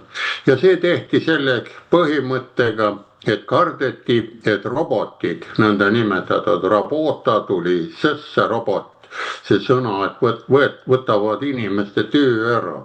Ja seal ikka saate paras jupp naerda, et kuidas ta mutreid ja poldid ja remonditakse, siis topitakse suhu talle polte mutreid ja ta jookseb sealt ära ja jääb kinni need samad suured pikad konveiersüsteemid. Ja nüüd me oleme 100 aastat edasi läinud, juba kardame seda AI-d ja siia sinna. Aga AI on samase põhimõttega nagu see sama tööstuse nagu ületootmine või tegemine, kui ta läheb ära, teda on vaja ju remontida. Ta ise ei ole suuteline. Proovige, võtame selle lihtsalt, millega naerdi, autol on vaja rehvi vahetada või kummi. Kes see vahetab? See samane auto ise, eks ju. Või siis arvutil põles mingi emaplaat või ventilaator ära või sisse või server suur mingisugune andmepank, kus on vaja jahutada. Kes teda vahetab? Tuleb teine, koperdab seal ja kukub ümber ja vahetab. Ja vot see on, et teda on võimalik eemalt nagu juhtida, sättida. Ja aga see tuleb välja. Nii et unustage see kartus ära, et ta võtab töö ära. Ja see on jällegi nüüd tänapäeva see samane Hormuzi väina lugu, see samane sõjaväi lugu, see rohepöörde lõpp on vaja, sest vaadake seda kraami on. Tellige ükskõik mida tahate, Temu või Kaup 24, te saate ruttu kätte. Meil läks nüüd Eesti Post oli olemas, see pandi kinni, nii et meil ei ole vaja neid jõulukaarte, vana inimesed ootasid, Omniva müüdi ära, kõik müüakse ära, aga mis see tähendab, pankrotid on igal pool tulekul ja pankrotil on selline asi, et ta on nagu haiguskolle, viiruskolle, tulevad õiged mehed, hakkavad seda tööd jälle jätkama. Ja mina praegult ise mõtlen, et näiteks kui see piisaks ühest tehisintellektis sinna, teine ka õiendaks vastu, terve see Toompea võiks koju jääda ja tuleks asjast välja vabalt. Ja siis igaüks vaatab sinna, on seal kedagi või kui on hääletamine, see kõik on, neid ei ole vaja seal käia ju. Ja kui käia ei ole vaja, jäävad igasugused kuluhüvitised ära. Arvuti selle heli ja summa nagu on olemas ja valmis, kõik. Ja siis näete, keda tõesti on vaja ja keda ei ole. Ja ma mäletan, kui olin Lihula omavalitsuses seal tööl majandusnõunik ja talongide alusel saime masuuti katlamajja, siis oli mul tükk tegemist seda masuuti saada ja talongid kätte saada, siis ma käisin tänapäevases selles, mis ta on see ministeerium, see hüperministeerium, siis üks mees, kes seal oli, see teadis kõike, nii nagu arvuti, et sinna saatsime ära, sinna panime, ta oli osakonna juhataja ja ei ole vaja neid ametnikke nii palju. Ja tehaksegi praegu selektsioon. Lollidest ei saa lahti, sellepärast iga loll leiab põhjenduse. Mina olen ka loll, ma ei tea kõiki, aga ma ei oska niimoodi öelda, et ma võin arst olla. Seda saate teada, kui te vaatate näiteks seda Nõmme raadio neljapäeval, seal on kõige targem mees neljapäeviti esineb ja ta on arst ka ainukene seal. no vot, mina sedasi ei oska ja enamus siin, ma usun, teie, kes siin olete arvamusi esitate, teil on arvamus, ootate arvamuse ära, vastuarvamuse. Ja ma arvan, et tead sellist asja, kui praegult meie saadet siin vaatab ka tehisintellekt, ta on umbes, ta istub juba nurgas ja nutab seal omaette, väriseb ja taub oma metallist pead vastu seina kolaki ja siis kui keegi tuleb, ütleb, et kuule, mul on vastulause, siis ta ärkab üles, tal on ka hea meel ja siis ootab, mille inimesed kakleksid, aga nendest tuleb olla nii vastast ära, sest see Lagrani oma siin tuleb või see tema jutt veel, seda ma nagu kirja nägin, seal ju ütleb, et me ei tea, võib-olla sõpradest tulevad vaenlased, võib-olla sõpradest tulevad või vaenlastest sõbrad, aga vana sõna oli, inimene ise valib endale sõbra. Ise võtab endale vaenlase ja neid on võimalik valida ise. Sõber võib valida uuesti vaenlaseks, vaenlane sõbraks. Noh, võtame idanaabri ära, praegult kõik need jutud on olemas, isegi ma kuulsin seda, et need trassid, mida ma olen rääkinud, meie gaasitrassid, pidid olema terved. Ja nüüd hakkab tulema välja, et miks see rõhk on, eks sellest saame ka teada, miks seal rõhk sees on. See jooksis nii kõmm läbi, kui kuuled inimese jutu, mitte AI jutu, aga kui on AI ette kirjutanud pikad, siis ei saa midagi aru. Nii. Ja teine asi, kõnnivad selle Nord Stream 2 juures, see läheb varsti käima, ootamatult ja paljud on küsinud ka, nüüd on tulekul või kuidas selle saate aeg on, see 9. mai ja seal need mai saadetest ta kostub, aga need on ju ammu paika pandud ja vaieldud, kui üks meessõber ütleb, et sellel päeval on, siis sellel päeval on. Ja need, kes vastasleeris on, need ikka kauplevad, et teeks ühe päeva varem ja hakkaks viina panema ja teine ütleb, ei, paneme 2 päeva hiljem, mul on seal ämma sünnipäev ja võt niimoodi see elu käib. Ja vaat AI, seda ei saa segada, nii et inimesed unustage see AI kartus ära ja kirjutage üles, kui vaadake see Modern Times 1936 YouTube'is ära, siis naerdate. See oli nendel selline Charlie Chaplini tehtud lugu, kui tal ta seal möllab ja meil on praegu sama ja varsti tehakse ka selline huumorifilm vastu, sest meid tahetakse mida? Hirmuga hoida, et värikseksime, muutuksime lodipüksiks, tuleb see samane, ütleb see, ütleme, inimõiguse õppeaine ei ole, aga ma ütlen teile vastuse ka, kui see õppeaine läheb ikka jõuga läbi, arvake ära, siis ikka kõik ei ole lodipüksid, on olemas kõvad naisterahvad, kes läheb, tuuseldab natukene koolis seal neid nõndanimetatud õppelajuhatajaid, on ka mehed, kes ootavad õhtuti ja arvestage seda ja soovitan ka nendele, kes seda propageerivad, natukene hoogu maha võtta, sest kui te värskelt ütlesite, siis te jääte värskelt meelde, sest inimese see mälu on, nagu öeldakse, augi mälu, aga aug mäletab ka natukene, nii et see on väike selline õppepool, nii et kuna pedagoogina on, siis loodan, et kuulevad ka seal Kristiina Kallased ja teised Kallased ja Kaldad ja kes seal kõik on. Nii et minu poolt kõik.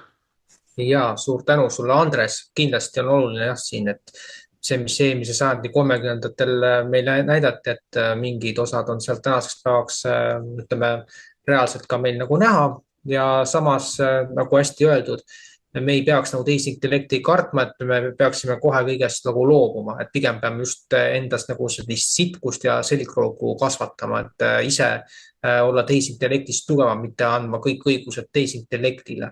Ja loomulikult me ei saa siin jätta tähelepanuta, et kui me räägime siin tehisintellektist, mis justkui töötaks nagu meie heaks ja meie kasuks, siis teame, et see tingimata pole nii ja üks väga oluline punkt enne, kui ma annan Maarjale sõna, ka seda salvestust juba jälgib Zoomis tehisintellekt, nii et meie näojooned on juba kusagil andmebaasis ilusti kõik olemas. Aga lähme edasi ja Maarja, sinu kiire kommentaar. Ja aitäh. No siin tänase saate jooksul suutsin ilusti ära tõestada selle, et ChatGPT on ikka loll küll. Selles suhtes, et Tõnu Kalergi teema ma panin sisse ja ChatGPT ütles, et ei, et Kalergi totaalset inimest ei teinud. Totaalne riik, totaalne inimene. Et selle tegi hoopis Mihkel Kunnus. Ja kirjutasin, oled sa ikka kindel? Jaa, kindel. Ja siis, aga Wikipedia näitab, et ikkagi kirjutas Kalergi selle. Ja kui ma nüüd selle samuse Wikipedia lingi sinna ChatGPT-le panin, siis oi jaa, ei, sul on õigus, ikka Kalergi kirjutas. Nii, aga oleks ma nüüd siin selle samusele saatele teinud niimoodi, et ma Tõnult ei oleks küsinud, oleks paranduse pannud, et Tõnu nagu oleks eksinud, vaata, sest mina oleks usaldanud ChatGPT-d, siis oleks mina ämbrisse astunud Tõnu lolliks teinud, on ju, ainult kes teavad, on ju, siis need arvavad, ei, see Maarja on ikka täitsa loll või see saate tegija on täitsa loll, on ju. Et vaati palju segadust ja mina ei kujuta nüüd ette, kui koolides hakatakse nii-öelda, no juba praegu ju on see, et valitsus tahab, et ChatGPT hakkab siin asju otsustama, siis see on ju täielik hullumaja, mis hakkab toimuma, see on ju idiootsust hakatakse tolereerima. Et jah, minu poolt kõik, aitäh. Ja suur tänu sulle, Maarja. Ja ütleks selle teema lõpetuseks veel mõned asjad. Nimelt, mis puudutab tehisintellekti, siis see ChatGPT, nüüd kõik need kõik need vestlused, mis sa oled kirja pannud, need jäävad automaatselt salvestatuks. Nii et kui sa oled juba midagi kirja pannud, kas või oma kodus aadressi, siis andmebaas leiab selle üles ja mõni robot tuleb ja äsab sulle ära sõna otseses mõttes. Aga lohutuseks võin ma öelda, et järgmise paari aasta jooksul veel tehisintellekt täielikult inimeste üle kontrolli ei saavuta, küll jah, võidakse terve hulk inimesi lahti lasta, aga igal juhul see ei ole kindlasti kergete killast meile kõigile ja üks väike võimalus eksisteerib, mida ma ühe video pealt olen vaadanud, et hiljemalt ka aasta pärast hakkavad laste selle õiguse eest, et nad saaksid töötada, üldse elada, võitlema emad ja kujutate ette, et emad on sellised üsna vaoshoitud, aga tundub, et ka neil hakkab hiljemalt paari aasta pärast tulema piir ette, et siis nad võitlevad kõikide vahenditega, et selle tehisintellekti eemale saada võimalikult kaugele või mis iganes. Aga Tõnul siis hästi kiire vastulause. Eksi arusaam tehisintellekti ülivõimsusest tekkis siis, kui minu meelest see oli 1997. aastal vist jah, kui maailmameister Garri Kasparov kaotas maleprogrammile Deep Blue. Ainult, et ei arvestatud sellega, et inimese seisund, tähendab inimese sooritusvõime oleneb tema hingeseisundist, vaimuseisundist, ka ütleme keha biokeemilisest seisundist. Võimalik, et Kasparov oli vähe maganud või tal oli mingi mure, oli hirm ja kõik see mõjutab tema sooritust. Ja meil tekkis nagu selline pettekujutus, et oi, et nüüd ongi nagu malemasin on inimesest parem ja see peabki nii jääma. Ja pärast, kui Kasparov tegi uue matši teise tehisintellektiga, ta oli juba puhanud ja ta võitis, tegi sellele suhkamit, nagu sportlaste keeles öeldakse. Aga seda enam keegi ei propageerinud. Kõigil on meeles see, kuidas ta kaotas matši maleprogrammile Deep Blue. Aga maleprogrammil teatavasti ei ole tundeid. Ta ei väsi niisama lihtsalt, no võib-olla siis, kui ta heeliumi ei saa, eks ole. Aga ta ei väsi, ta ei närvitse ja ta ei higista, eks ole, ta ei külmeta, tal ei ole palavikku ja tähendab, sellised asjad ei mõjuta teda. Ja kui me tahame saada nagu ülevaadet inimaju tegelikest võimetest, siis tuleb tehisintellektile vastu panna täiesti puhanud, täiesti tippvormis inimene. Vaat siis alles näeme, kes keda. Ma ütlen juba ette, et kuna minu huvialade hulka kuulub või erialade hulka kuulub ka terviseajakirjanik, ma olen aju kohta üsna palju uurinud.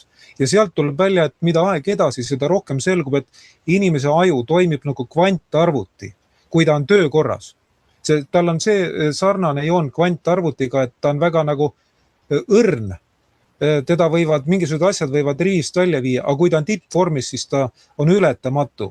Nii et ma olen täiesti kindel, et inimaju saab tehisintellektile vastu tingimusel, et inimene on terve. Nii palju siis repliigiks. Aitäh. Ja aitäh sulle, Tõnu. Kindlasti jah, inimesed peavad oma mõistuse kokku võtma ja suutma kas või telefonist võimalikult kaugele eemal hoidma.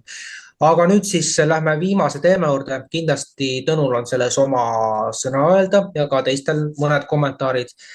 Jutt siis nüüd lõppenud Ungari valimistest, mis oli kindlasti paljude meie jaoks ootamatu. Ja enne kui sellest räägime, mainin veel siia korra ära, et Rumeenia valitsus astus tagasi, see nüüd jäi üsna hiljutisse aega, aga mis sealt edasi saab, seda me alles näeme maikuu jooksul. Et nüüd siis kokkuvõte. Pärast kõigi valimisjaoskondade loendamist kindlustas Tissa partei 199 kohalises rahvusassamblees lausa 141 kohta 53,2% häältega. Põhjuseks siis see, et enamus valimisringkondi on ühemandaadilised, ainult suuremates linnades on neid mandaate rohkem. Ja see oli siis piisav 2/3 superenamuse saamiseks, mis võimaldaks neil põhiseadust muuta ilma teiste parteide toetuseta. Kui valitsuse tavapärase tegevuse läbiviimiseks on vaja 100 kohta, siis põhiseaduse muutuseks on vaja 133 kohta. See on reegel, mis sätestati Orbani valitsuse 2011. aasta põhiseadusega. Rahvusassamblee kontrollitud protsendi osas on see suurim mandaat, mille Ungari partei on kunagi vabadel valimistel võitnud. Fideszi kohtade arv vähenes enam kui poole võrra, langedes 52 kohale 38,6% häältega. Ja meie kodumaa liikumine oli ainus teine partei, mis prognoositi ületavat parlamendiliikmete esindatuse 5% künnise. Nad kindlustasid 6 kohta, mis on sama palju kui eelmisel korral, kui nad selle said.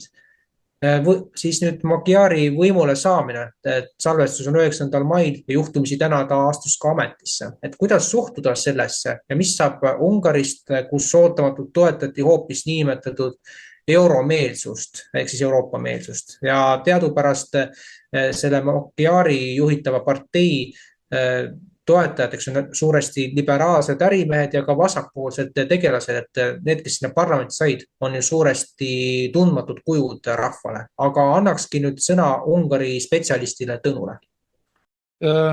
Kõigepealt täpsustus, et õige hääldus on Magyar, sest perekonna nimi Magyar tähendab tõlkes ungarlane ja nagu me teame, Eesti sõna ungarlane sünonüüm ongi Magyar. Nii et tegemist on nagu Peeter ungarlasega. See selleks. Aga mis puudutab seda, et Ungari spetsialist, siis ma ütlen, et selles küsimuses Andres Saukas oli minust targem. Mina näiteks olin pärast valimisi 2-3 päeva, ma olin endast väljas, ma olin rööpast väljas, ma ei saanud aru, mis juhtub. Sest minu kogemus ja ütleme minu andmed, kõik ütlesid, et Fidesz oleks pidanud võitma. Tõsi, väiksema vahega, kui ta eelmine kord võitis, aga siiski oleks pidanud võitma. Ja see ei olnud ainult minu arvamus, vaid ka välismaa asjatundjad, kes käisid olukorda uurimas, analüüsisid, ütlesid, jah, Fidesz peaks võitma, aga läks teisiti. Ja siis Andres oli esimene, kes mulle ütles, et tegemist võib olla male käiguga, ehk nagu Andres armastab öelda, hot kanjom vene keeles, mis tähendab ratsukäik. Ja Andres seletas mulle tookord ära, et mõte on selles, et panna ajutiselt pukki selline poiss, kes toob ära Euroopa Komisjoni käest 35 miljardit. Andres ei teadnud palju see summa on, ta ütles, et see raha, mis on nagu Euroopa Komisjoni on kinni hoidnud Ungari jaoks, kuna ei sallinud Viktor Orbani ega tolle erakonda Fidesz. Ja siis ma algul mõtlesin, et Andres äkki, ta ei jaga matsu, et ta lihtsalt oma tehnokraadi loogikat kasutab nagu valesti. Aga siis tulid uudised järjest, et tõepoolest ongi niimoodi. Tähendab, Peeter Magyari avaldused olid sellised, et ei saanudki aru, et kas nagu Tissa võitis või võitis Fidesz, eks ole. Ukraina küsimuses on väga sarnased seisukohad tal ja ka ta Venemaalt edaspidigi kavatseb osta naftat ja gaasi. Ja vaatasin, Eestis kõige rohkem muidugi kajastas selliseid Peeter Magyari üllatavaid avaldusi interneti väljaanne eestinen.fi, aga neid tuli sealt mujaltki. Ja siis ma sain aru, et Andresel on õigus. Eesmärk oli panna pukki selline valitsus, kes oleks Euroopa Komisjoni meele järgi, keda Euroopa Komisjon või teised ultraglobalistid oleks eelnevalt oma rahaga toetanud. ja siis hoida seda valitsust senikaua, kui ta on raha kätte saanud ja siis välja vahetada. Ja seda arvamust kinnistas veelgi asjaolu, et Viktor Orbán, ta loobus oma saadiku kohast uues parlamendis ja ta ütles, et ma hakkan nagu mööda maad ringi käima ja hakkan Ungari rahvuslasi ühendama, hakkan seda rahvuslikku leeri nagu lepitama. No mõte on selge, sest vigadest tehti oma järeldused ja tahetakse nüüd tulla tagasi uue ja võimsamana. Ja minu hinnang on selline, et see praegune valitsus, ta on umbes nagu see Egiptuses oli Mursi valitsus, siis kui Araabia kevade käigus pandi ajutiselt Egiptuses pukki moslemi vennad ehk moslemi vennaskond, kuidas keegi seda korraldab või tõlgib. Aga see oli ajutine nähtus, sest nad keerasid vindi üle ja nad võeti maha. Kusjuures need samad ringkonnad võtsid Mursi valitsuse maha, kes olid ta pukki pannud, sest said aru, et ta keerab seal sellise jama kokku, et siga ka ei söö. Ma pakun, et Peeter Madjari valitsuse puhul läheb natukene teistmoodi. Võimalik jah, et ka nemad keeravad vindi üle. Aga minu hinnangul tundub, et tegemist oli nagu, kui nii võib öelda, Fideszi ja tema välismaiste liitlaste vandenõuga heas mõttes. Kui juba alguses 2024. aastal loodi kuvand Peeter Madjarist, kui ütleme Viktor Orbáni kõige karmimast kriitikust. Kui tasub meenutada, et Peeter Madjar on ka olnud varem Fideszis liige ja ta on päris kõrgel kohal olnud. Tema abikaasa oli muide endine Ungari justiitsminister Judith Varga, kes pärast sai parlamendi liikmeks. Ja tähendab, tal on, kõik on tuttavad, ta on Viktor Orbániga sina peal, ta tunneb kõiki Fideszi võtmekujusid. Aga ma tõsimeeli ei näinud see ette, et seda operatsiooni hakatakse valmistama ette juba niivõrd palju varem. Ja mis samuti tekitas kahtlusi minus oli see, et huvitav, kuidas need Viktor Orbáni liitlased nii leigelt sellesse suhtusid. Ja ütles, mis siis ikka, et võtame valijat soovi nagu teadmiseks ja tegutseme edasi ja USA, Venemaa, Hiina, Iisrael, kõik Viktor Orbáni aegse Ungari suured liitlased, need korraga nagu leppisid. Ja tähendab, siin midagi ei klapi, ma ütlen täiesti selge, et midagi ei klapi ja ainukene seletus ongi see, mida Andres välja pakkus, et tegemist oli operatsiooniga või malekäiguga. Nii et ma leian, et pole põhjust olla pahane, et niimoodi läks, vaid tegemist on läbimõeldud kombinatsiooniga ja see aeg, kui Peeter Madjar on seal peaminister Ungaris, tema saab need põhinätsud endale ja samal ajal Viktor Orbán koos teiste oma abilistega saab rahvuslikku nagu leerid korralikult üles ehitada.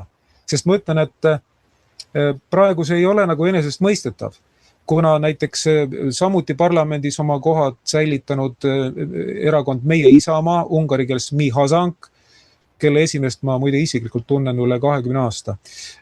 Tema on siiski, ta on teatud küsimustes Fideszi suhtes väga kriitiline ja ma pakun, et Viktor Orbáni ülesanne ongi leida viis, kuidas lepitada Meie Isamaa Fidesziga. See on nagu põhiline, mis lõhestab Ungari rahvuslasi, mis on siiani takistanud koostööd neil tegemast.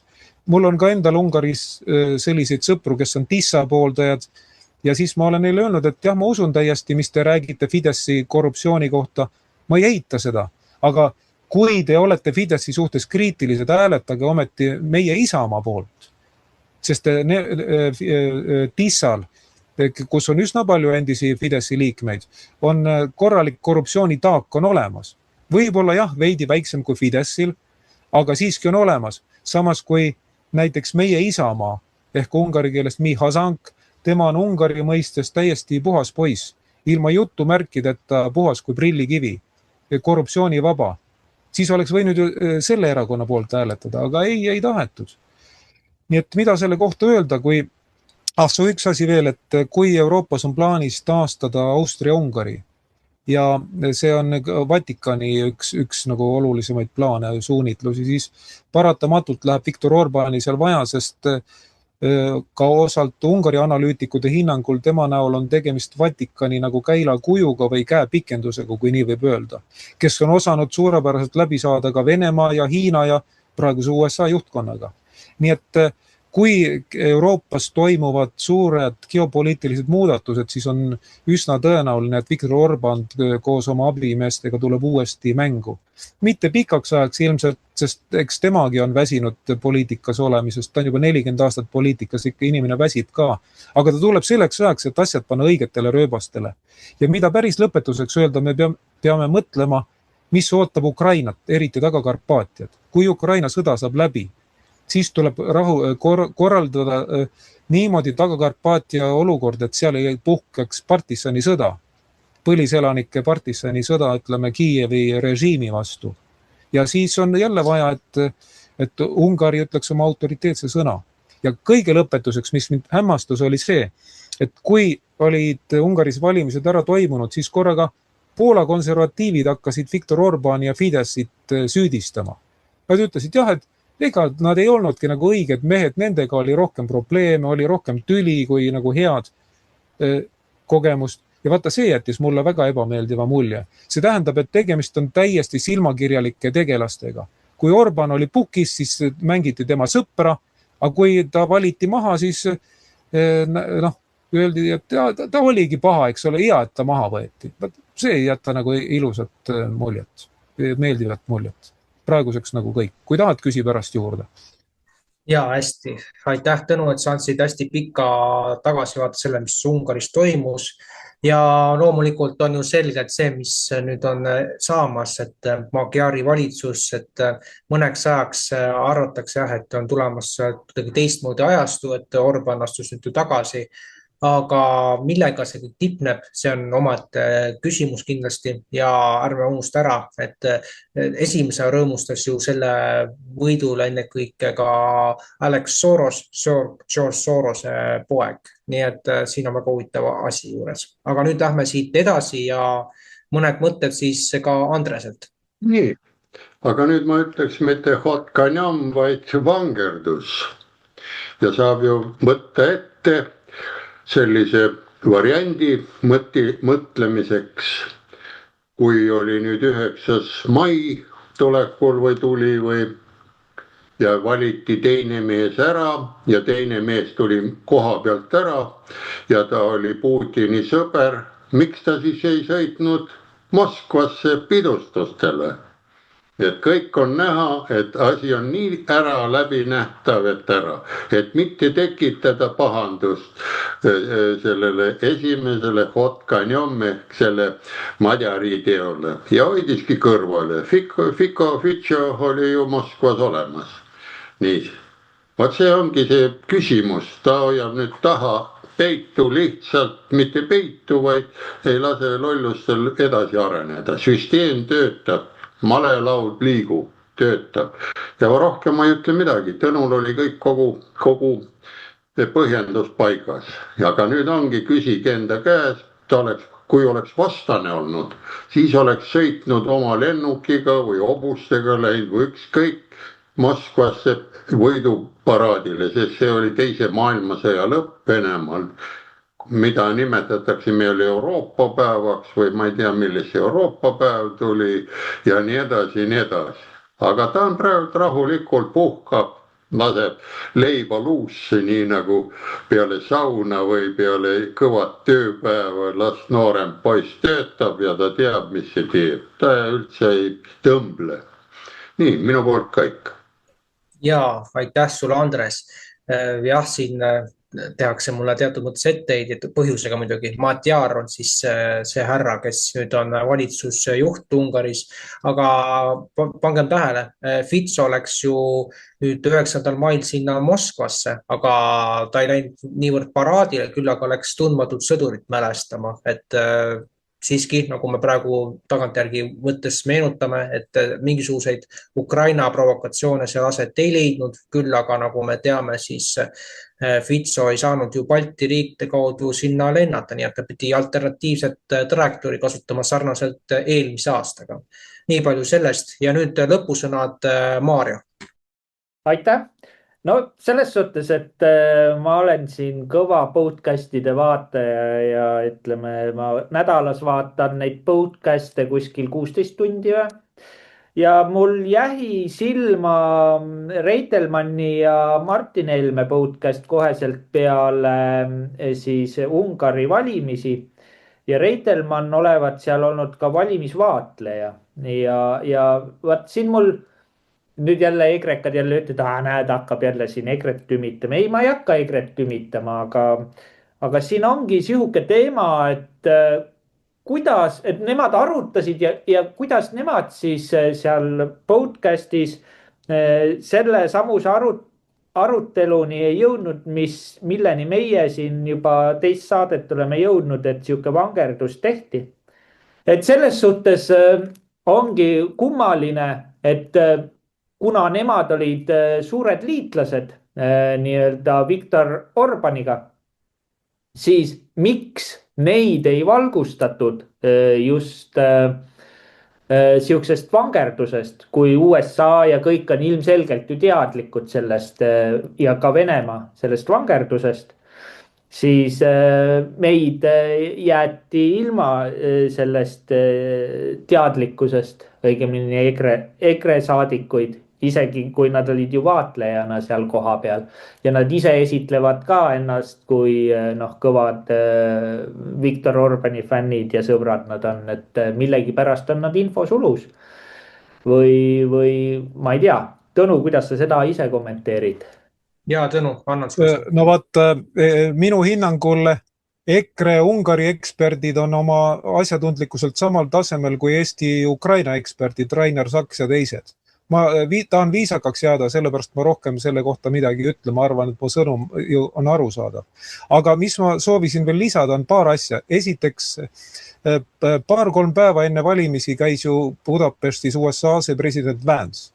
Ja ta ei käinud lihtsalt niisama seal toetamas, vaid ta sõlmis lepingu Ungari valitsusega, et Ungari ostab 510 000 tonni naftat USA-lt ja selle hind oli, minu andmetel oli $500 miljonit. Ilusti tehti ära, pärast tissameelne Ungari ajakirjandus kirjutas, et see on nagu Ungari ajaloo vist suurim tehing, mis on tehtud niimoodi. Nii et see oli üks põhjus, mis tahtsin nagu lisada. Teine asi on see, et Ungari valimistulemus näitab selgelt, et läbinisti vale oli kogu see jutt, et tegemist on diktaatoriga Viktor Orbani isikus, sest kui Ungaris olnuks diktatuur, siis mitte mingi imega ei oleks Tissa saanud võita raudselt. Ja mis on huvitav, seda tunnistas ka siin-seal lääne peavoolu meedia pärast valimistulemust. Siis jah, Moka otsast, isegi mitte Moka otsast, osa tunnistas, et midagi pole teha. Tuleb välja, et tegemist ei ole diktatuuriga. Ja selles mõttes on hea. Kui keegi veel teile hakkab jahuma, et Viktor Orban oli diktaator, siis teate, mida talle vastata. Nii palju siis lühirepliigi korras. Ja, sellega ongi hea sisuliselt seda teemat kokku võtta. Aitäh Tõnu, aitäh Maarjo. Ja mis siin öelda? Mäletame ju seda kõigepealt Vance'i kohta. Ta käis ju paavstiga kohtumas enne tema surma, pärast paavst enam polnud. Aga see, et Vance'i ja Orbani kohtumine enne valimisi tõi kaasa Orbani kaotuse, see oli tõesti mitmel poolt kõlas suure üllatusena ja kogu sihukese kokkusattumusena. Ja teiselt poolt, mis siin EKRE-t ja seda Fidessi puudutab, siis Martin Helme justkui sümpatiseerib selles suhtes, et ta nagu peab lugu Orbanist ja tema parteist, aga Orban jällegi vaatab neid kuidagi eemalt, ehk siis see armastus kui selline on ühepoolne. Sellest me rääkisime ka eelmises saates põgusalt. Aga olemegi saatega lõpu osas ja seekord ma jagan saate lõppu ka isiklikku mõtet. See ei pea kellegagi sümpatiseeruma, aga see on minu enda nägemus praegu maailmas toimuvast. Mehed, kes naisi alandavad, muuhulgas mölisevad kõik isiklikku välja, et see lõpuks jõuab kogu maailmani, on antisotsiaalsed tühikehad ja ka reeturid. Naised, kes valetavad ja reedavad, andes käe saatanale, pole rohkemat väärt, kui olla prostituudid illuminaatide orjuses. Selle jõhkra tõdemusega ütlen siit head aega ja aitäh saate külalistele.